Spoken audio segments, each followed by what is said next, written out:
Hi, it's Amethyst Virgo. This video is about manifesting using planetary days and hours. So you may or may not know that each day of the week is assigned to a planet that we use in astrology.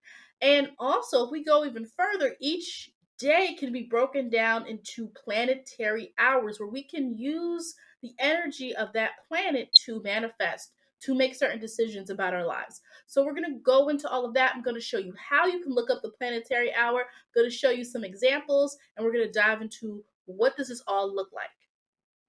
First of all, so this is based on an ancient Chaldean practice, okay? Each day is designated to a planet and it's said to carry the energy of that planet, okay? So think of each day as energetic potential. That does not mean you can't do other things that day. We all go through our days doing what we need to do. But it just means that there are certain themes of each day that if we are aware of it, we can maybe use that energy in alignment with the things that we're trying to achieve and also with the things we want to manifest. Okay. When we're trying to manifest certain results, there may be certain days that are better than others. So let's look. So, for example, the moon. The moon is assigned to Monday. Okay. And think of the moon energy there. It's about taking care of yourself, it's about cleaning, cleansing, spiritual work, connecting, emotional well being. Think of that in terms of what the moon energy is doing with Monday.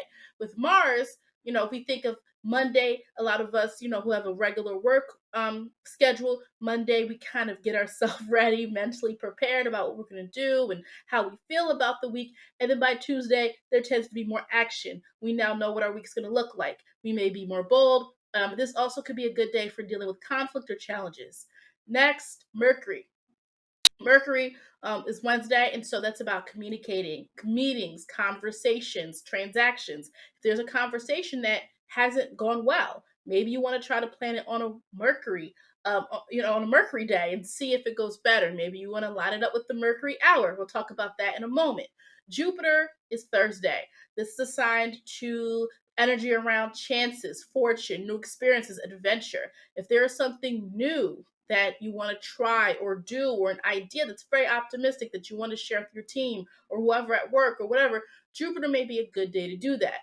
Venus is our social day, okay? If you think about Venus and Friday, Friday is usually payday for people, right? So it's only fitting that Venus represents that, right? Not only payday, but Venus, so Friday is also the time where a lot of people are looking forward to the weekend in terms of quality time with people they care about. People may want to spend their money when they get it. They want to go out. They want to be social. They may, maybe you've been busy all week. You haven't had time to see your partner, and then you have time. So that's Venus. That's that Friday energy. Saturn is Saturday. Now, what's interesting about this is, at first glance, we could say, wait a minute, Saturday is supposed to be kind of relaxed or fun. Or, a lot of people who have that typical Monday through Friday work week may say, wait, Saturn, how's Saturn for Saturday? But think about it: structure, discipline, achievement, plans. Because actually, even when we want to have fun, we typically have planned our Saturday, right? A lot of times you'll hear people say, oh, yeah, we're going out to this concert. We're going to try this new restaurant. I'm going to go see my family and such and such. I'm getting my hair done. I'm going to do a run in the park. So Saturday is actually interesting, where we actually get to decide. Now, again, I know everyone has a different work schedule, but for people who have that traditional Monday through Friday work week, you kind of decide what you want on Saturday, because a lot of times, work, you have to do whatever the work task is that you're given or provided, or whatever your team or your organization, whatever that you are working on, or whatever your goals are. But with Saturday, it also is a time where you get to take care of things as well. A person may say, I have to take my car to the shop.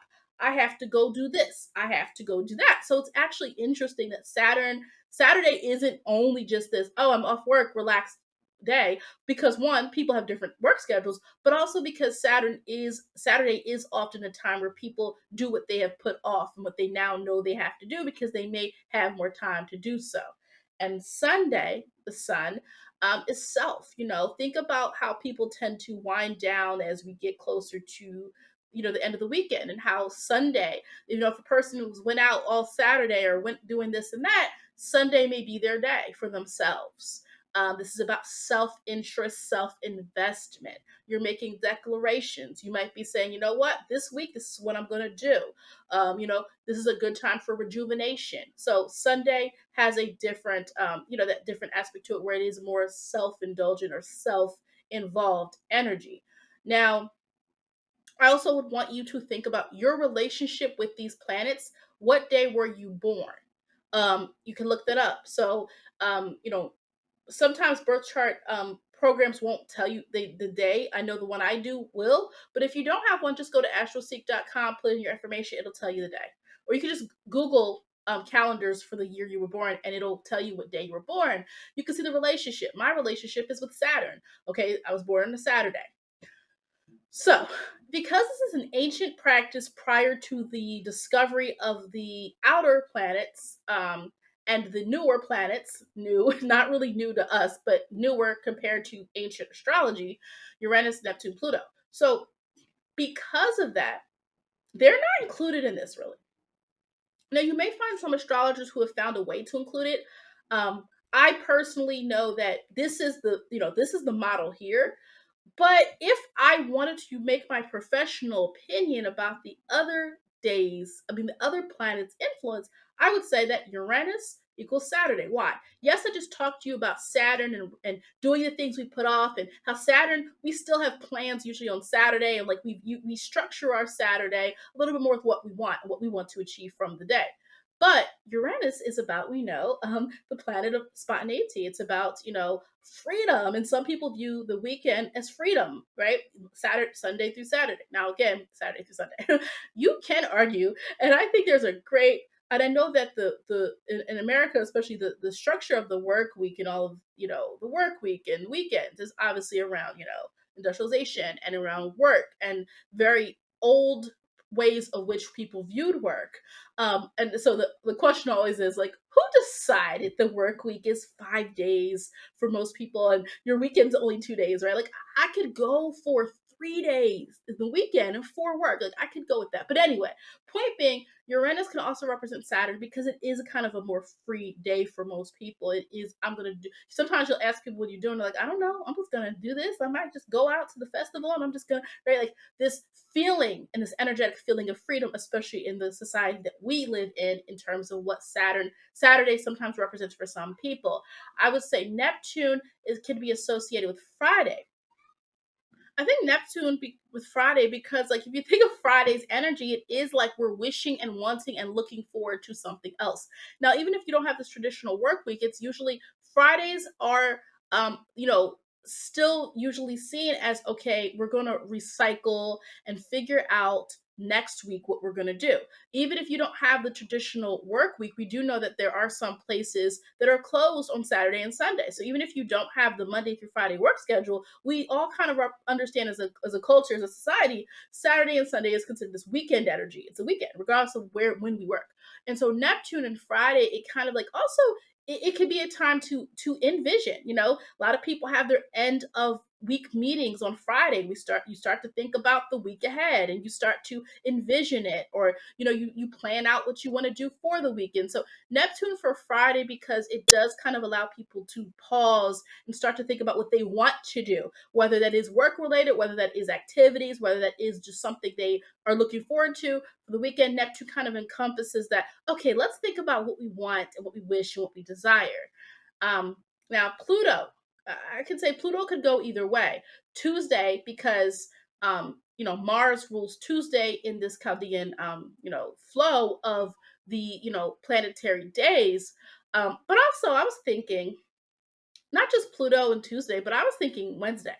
The reason I say Wednesday is because Pluto, we know, is intense energy. It is when you are grinding. It is when you are, Pluto is it can be, under the surface, but it also is working very intensely.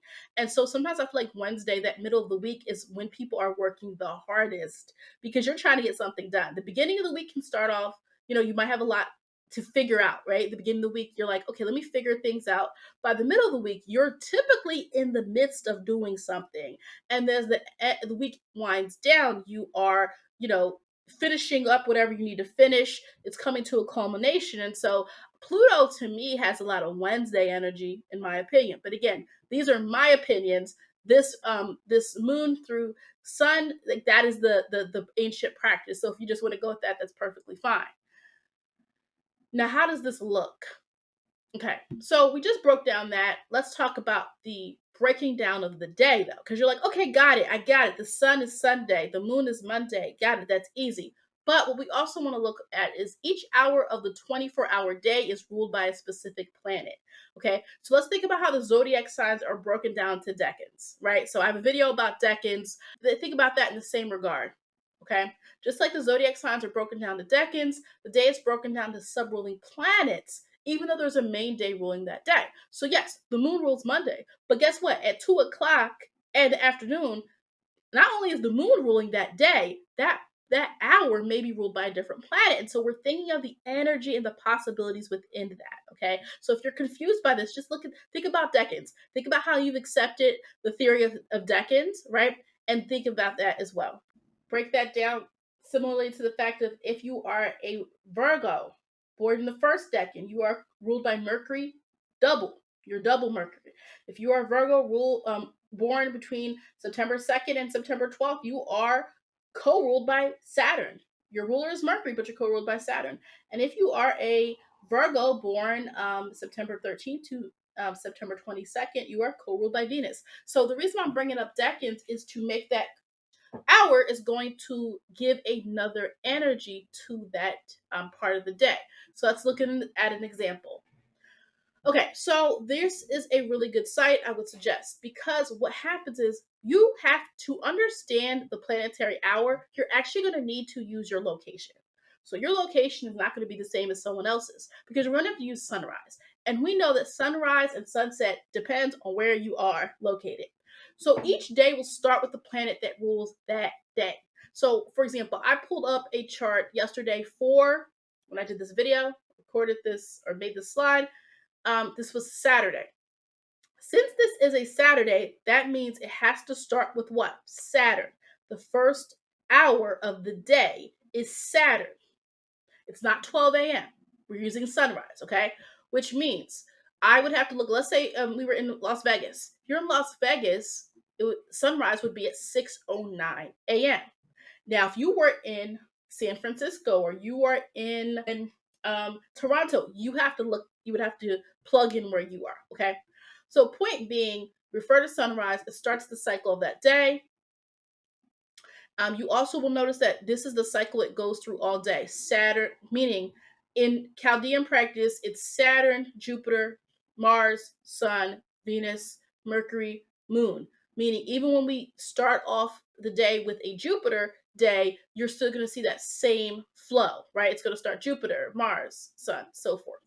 Sunrise. So let's say someone says, well, I want to use Saturn energy. I want to manifest. I want to use my Saturn energy, or not even manifest. Maybe it's like, I want to get something done during the Saturn hour. I want to make sure it's successful. Then your best time to use that for that day would have been Saturn. Saturday would have been during that Saturn hour at 6:09. Now, we could also say, wait, when does Saturn show up again? Now, if we look here, okay, and we go to here, the 22nd hour of this cycle would be 3:24 a.m. So we see Saturn shows up again. This is a Saturn hour, okay? So if you're up at that time, right, that's Saturn energy, okay? Now again, the reason why I say it's purest to do it at that 6:09 is because remember, Saturn rules Saturday. And technically, once we get to past 12 a.m., that is now what? That's now Sunday, right? So just keeping that in mind, the purest hour is going to be the day that it is under. The purest hour is going to be the day it's under, and also when it is in that that planet is ruling that hour as well. Now, say we want to do this for the 17th again for Las Vegas. So in this example, we have to understand what is the 17th. That is a Monday. Okay, so the moon. Okay, so the moon is the ruler for that whole entire day. But what we notice here is that the best time to use moon energy to center emotions or maybe connect with others through an emotional lens, when would that be? That would be, you have a couple of times here, right? So one, again, Sunrise. Sunrise would be 6:06. Now that's why you have to look up the day, and I have some websites for you as well because each day can fluctuate. Sunrise is not going to be the same exact time every single day. Luckily, we have technology to help us out with this concept of sunrise and sunset. And so here we can see that we have some opportunities, right? We have opportunities at 6:06. We have opportunities here when we are at 1:47. There's an opportunity as well here when it is at 8:05 p.m. So there's actual more opportunities in this day to work with moon energy. Okay, so if you're trying to have that conversation with someone, if you're trying to connect, if you're trying to say, you know what, I need to get centered. I need to, find time to, center and process how I'm feeling, or I need time to clean, or I need time to cleanse, or I need time to do some type of spiritual work. You have multiple times based on this day. Now, how could I use this though? So you might ask yourself, okay, cool. How can I use this practically? I am all about using spirituality in practical ways. I don't want you to complicate your life. This should be complementing your life. So here's some 5 ways to use it. In general, timing major activities and events for spell work or manifestation. Okay, so yes, you could do, there are certain days, just like there are certain colors you should use in certain spells. There are certain candles you should use. There are certain days that you should likely do things in certain, hours. To plan the best hour for events, if you're trying to figure out, what time should I host this party or what time should I, create this event, maybe you want to think of the planetary hour, when you have a choice of when to do something important. I will talk about that a little bit later. We also have to understand that we don't always have control over time, and we don't have control over our schedule, or we don't always have control over when time something's going to be. But if you do have control over something and you want it to be successful, if you're putting on a concert, maybe you want it to start the sun hour, of whatever that day is. Like, you want to see where the potential is. Also, I would say with any manifestation personally is when things are the regular way is not working. If the regular way of doing something is not working, then I might need to bring in some other energy. Okay. Now let me give you an example. Buying a car. So I did a little clip on TikTok where I talked about the best tips for buying a car. I posted on YouTube as well.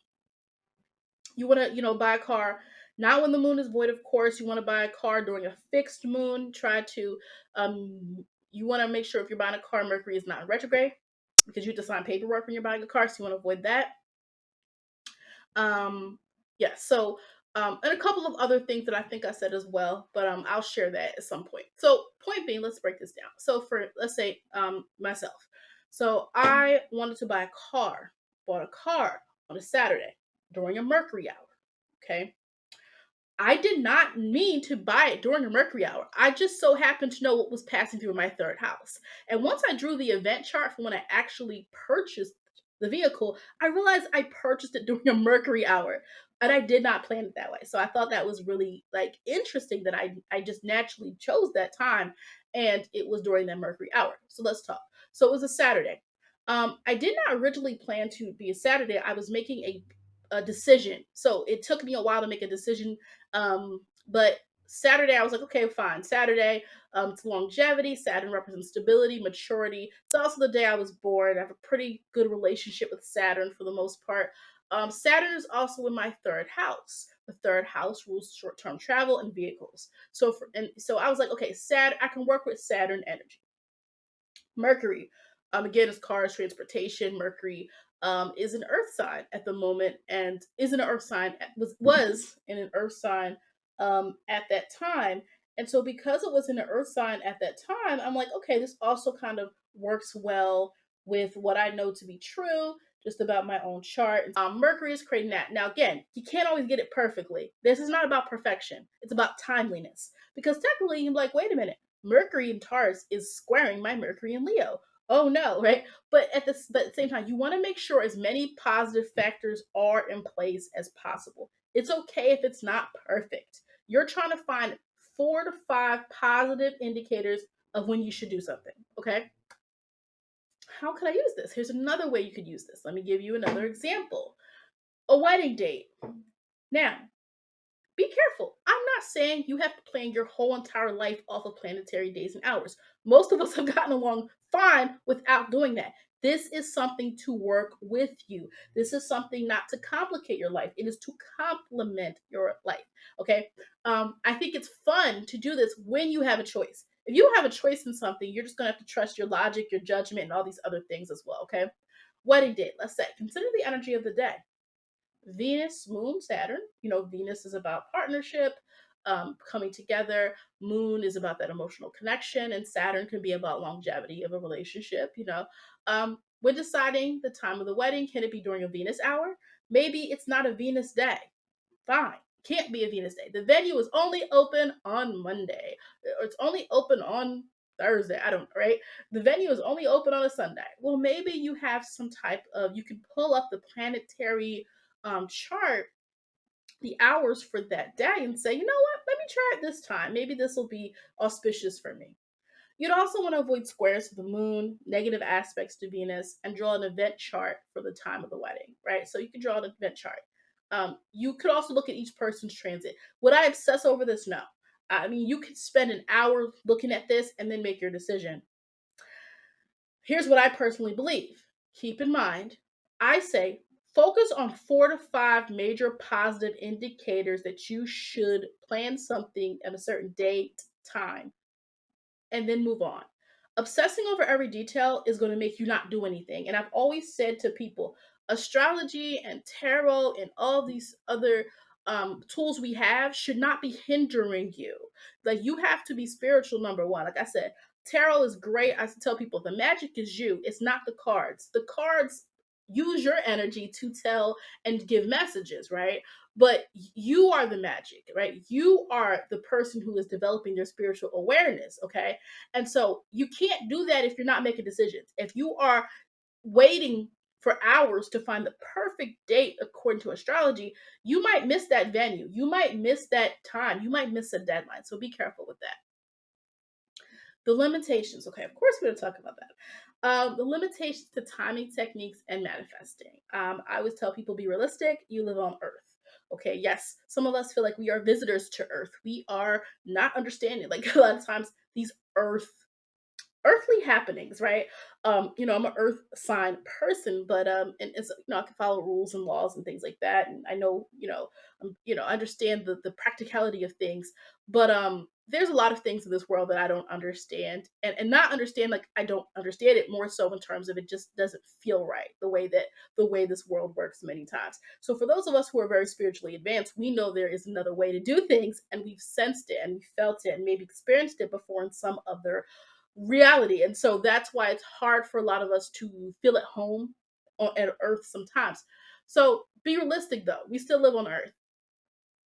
Be realistic. Do what you got to do. You got to make decisions. You can't always, wait for a sign to make a decision. Control what is in your control. If someone tells you, hey, I need your job offer contract signed by such and such date, or we are rescinding the offer, they don't want to hear, let me consult my astrologer, unless they're into that. Some people are into it. Some people are like, oh, that, but really being aware of that, right? Control what's in your control. Maybe you can't control the day something is due, but you can look at your transits and say, you know what? I think I'm going to make a better, more informed decision, later today. Let me pause, sign this contract. Let me look it over. I think I'm going to be in a better state of mind later on, right? Or you might sometimes have a window of time and you are sensing and you know when it's best for you to do something. But you still know you must do it by a certain deadline. Or there are certain decisions you can't make. You might not be able to control when a concert is, but you can control other things about it, right? If you're a person who's an event planner, or you're a musician or something like that. So control what's in your control and accept that not everything is in your control. Okay. Set yourself up for success in reality. Realistically, what am I capable of having and obtaining? And I say this a lot with manifesting. A person might say, you know what, maybe you might not own 4 mansions, but maybe you will own a bigger house one day. And you can, journal what you want your ideal house to look like. I did that with my first house that I'm still in. So, you know, uh, I years before I bought it, I wrote out what I wanted in the house. And then once the time came, I was like, I didn't realize until after I picked the journal up that I had actually manifested with the house.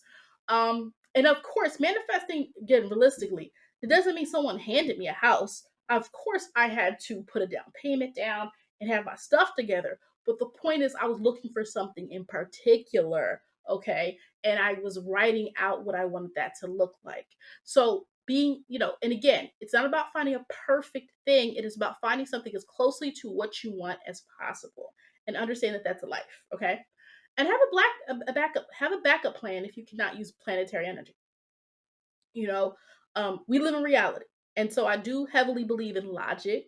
I do believe in being, realistic, seeing things around you, knowing what your own capacity is.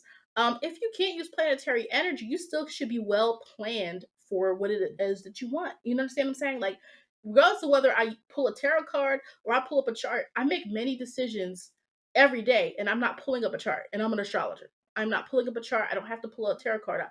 I do those things because I enjoy doing them, and they do give me context and they do give me direction. But I also have strengthened my intuition and my logical side. When I need to be logical, I know how to use my brain. When I need to be spiritual, I know how to use that. So that is where you want to make sure that you are maintaining a sense of a backup plan, even if you can't use magic or spirituality, whatever the case may be at that particular time. Here are some helpful sites to calculate planetary hour. Do it this way. It's easy. Of course, there's other ways to find it out, but I found the most helpful one was planetaryhours.net. That's the one I showed you an image of. And so you just put in your city, and then you saw that, right? You put in your city, it's going to tell you the hours and the planet that rules those hours. And also, AstroSeek Planetary Hours Today Astrology Calculator is also very helpful as well if you are interested in calculating planetary hour. So thank you so much if you got through this video. I appreciate your time.